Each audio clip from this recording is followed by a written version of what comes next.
윤석열 대통령 부부의 싱가포르 국빈 방문 결과에 대한 브리핑을 시작하겠습니다. 우선 싱가포르에서 진행된 방문 일정을 개괄적으로 설명드리고 이어서 국빈 방문 성과에 대해서 말씀드리겠습니다. 대통령 부부는 싱가포르 시간으로 10월 7일 저녁 8시경 싱가포르 창이 국제공항에 도착했습니다. 싱가포르 측에서는 영의의 수행 장관인 모하마드 말리키 총리실 장관과 에릭 테오 주한 싱가포르 대사 내외가 대통령 부부와 우리 대표단을 따뜻하게 맞아 주었습니다. 대통령 부부는 10월 8일 오늘 오전 10시 싱가포르 의회에서 진행된 공식 환영식에서 오늘의 공식 국빈 일정을 시작했습니다. 싱가포르 측은 대통령궁인 이스타나가 현재 보수 공사 중인 관계로 의회 건물에서 공식 일정을 진행한다고 알려왔습니다. 공식 환영식에 이어 윤 대통령은 싱가포르의 국가 원수인 타르만 대통령을 면담하고 양국의 미래지향적 협력과 우호 증진 방안에 대해 논의했습니다. 의원 내각제 국가인 싱가포르에서 대통령은 국가 원수로서 국고 사용 동의권, 주요 공직자 임명 동의권을 행사할 수 있고 국가의 통합을 추진하는 역할을 수행합니다.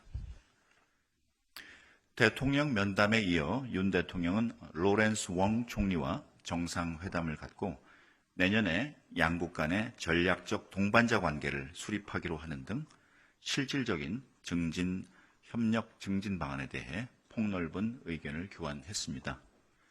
정상회담 직후 양 정상은 6개의 조약 및 MOU 체결식에 함께 참석했습니다. 오늘 정상 임석하에 체결된 6개의 MOU는 아시다시피 범죄인 인도 조약, 공급망 파트너십 약정, LNG 분야 협력 MOU, 기술 협력 MOU, 식품 안전 협력 MOU, 그리고 스타트업 협력 MOU입니다. 이어진 공동 언론 발표에서 두 정상은 회담 결과를 양국 국민께 직접 설명했습니다. 이어서 윤 대통령 부부는 로렌스 웡 총리 부부와 싱가포르 국립식물원에서 난초 명명식을 가졌습니다. 싱가포르의 난초 명명식은 자국을 방문한 인사에 대한 각별한 예우로서 개량한 난초에 해당 인사의 이름을 명명하는 행사로서 난초 외교라고 부를 정도로 싱가포르의 대표적인 외교 행사입니다. 마가렛 대처 영국 총리, 넬슨 만델라 남아공 대통령, 조 바이든 대통령 부부, 앤토니 알바니지 호주 총리, 시진핑 중국 국가주석 부부, 나렌드라 모디 인도 총리 등 다수의 정상 및 정상 부부들이 난초 명명식을 가졌습니다. 한편 윤 대통령과 웡 총리는 서로 띠동갑이면서 생일이 같다는 인연이 있습니다. 명명식 이후 양 정상 부부는 오찬을 가지며 화기애애한 분위기 가운데 다양한 사안에 대해 폭넓은 의견을 교환하며 친밀한 시간을 가졌습니다. 오찬 이후 윤 대통령은 숙소에서 리콴유 싱가포르 초대 총리의 장남으로 제3대 총리를 역임한 리센룽 선임 장관을 접견했습니다. 대통령은 지난해 9월 자카르타에서 당시 리센룽 총리와 회담을 가진 지 1년여 만에 재회하여 양국 협력 발전 방안과 국제 정세에 관해 폭넓게 의견을 교환했습니다. 리 선임 장관을 접견한 후 대통령은 싱가포르 서부 주롱 혁신지구에 위치한 현대차 글로벌 혁신센터를 방문해서 공장 현황에 대한 브리핑을 청취한 뒤 혁신 제조 시설과 디지털 커맨드 센터를 시찰하고 혁신 센터 직원들을 격려하는 시간을 가졌습니다. 이 공장은 자동차 전체 생산 공정의 60%가량을 AI, 자동화, 로봇이 담당합니다. 그리고 완제품까지 생산 과정 공정 과정 전체를 실시간으로 자동화 모니터링 시스템이 담당하게 되어 있습니다. 양국 정부 관계자 및 경제계 주요 인사 약 140명이 참석한 비즈니스 포럼에서 이어서 대통령은 한국과 싱가포르가 미래 첨단 산업의 혁신 파트너가 될 수 있도록 양국 기업 간 긴밀한 협력이 이어지길 바란다고 했습니다. 대통령은 10월 9일 오전 싱가포르 정부 산하 동남아 연구소가 주최하는 싱가포르 렉처에 참석합니다.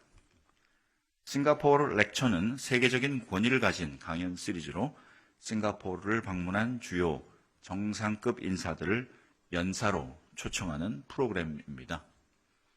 1980년 싱가포르 렉처가 창설된 즈음 초창기에는 국가 정상이 아닌 세계 석학들도 연사로 초청됐는데 제1회 때는 밀턴 프리드먼이, 제2회 때는 헨리 키신저가 강연을 한 바 있습니다.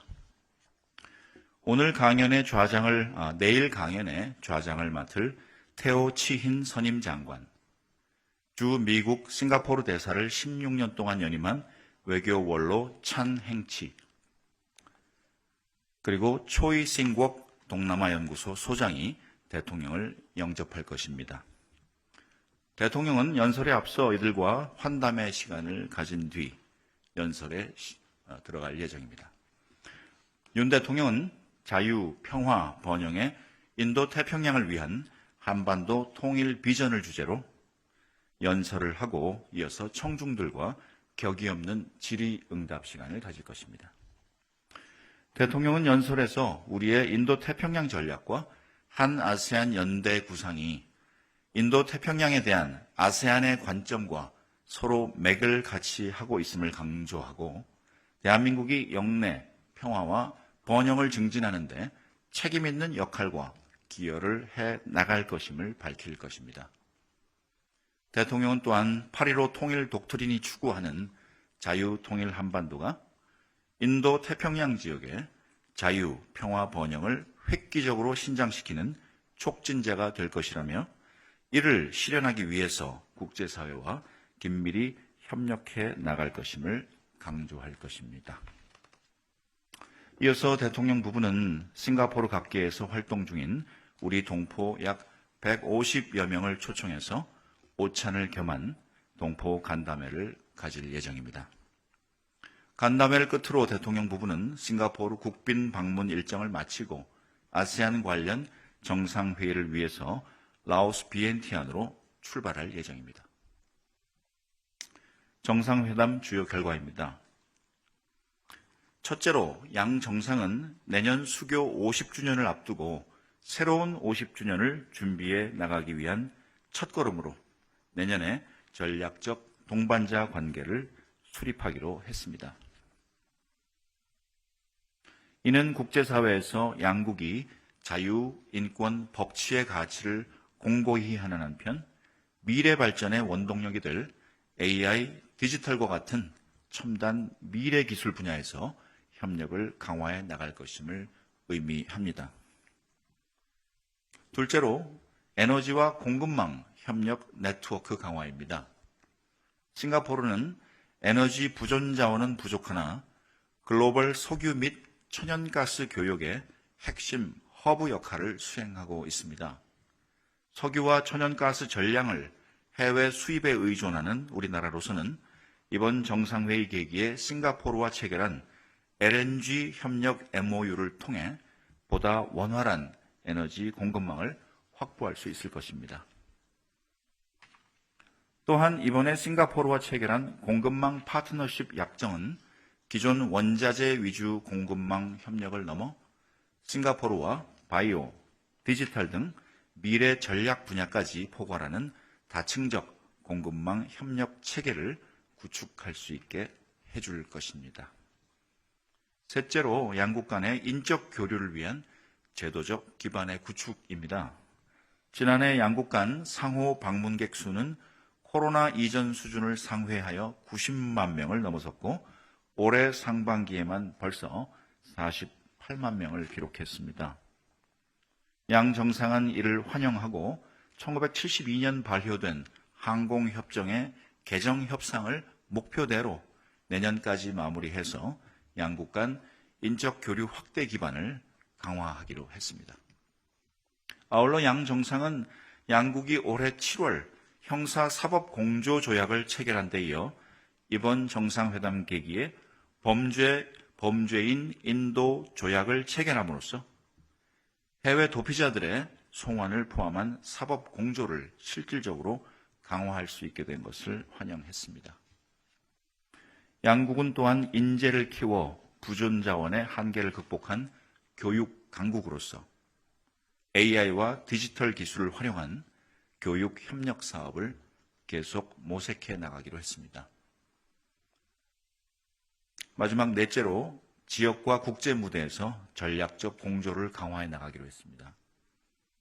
양 정상은 북한의 불법적인 핵 개발과 무모한 도발을 불용한다는 의지를 재확인하고 이번 아세안 정상회의에서 분명한 대북 메시지가 발신되도록 긴밀히 공조하기로 했습니다. 대통령은 우리의 인도 태평양 전략과 한 아세안 연대 구상 추진 과정에서도 싱가포르와 적극 공조해 나가겠다고 했습니다. 웡 총리는 올해 한 아세안 대화 관계 35주년을 맞아 한국과 아세안이 포괄적 전략 동반자 관계를 수립키로 한 것을 지지하고 한 아세안 연대 구상을 비롯한 한국의 대아세안 정책 이행을 위해 적극 협력키로 했습니다. 대통령은 내년 에이펙 정상회의 계기에 경주에서 웡 총리를 맞이하길 기대하고 있다고 하고 성공적 행사 개최를 위한 싱가포르의 관심과 지지를 요청했습니다. 윤석열 대통령의 이번 싱가포르 국빈 방문은 동북아와 동남아의 핵심 국가인 양국이 새로운 50년을 위한 협력의 이정표를 설정하는 계기가 된 것으로 평가됩니다.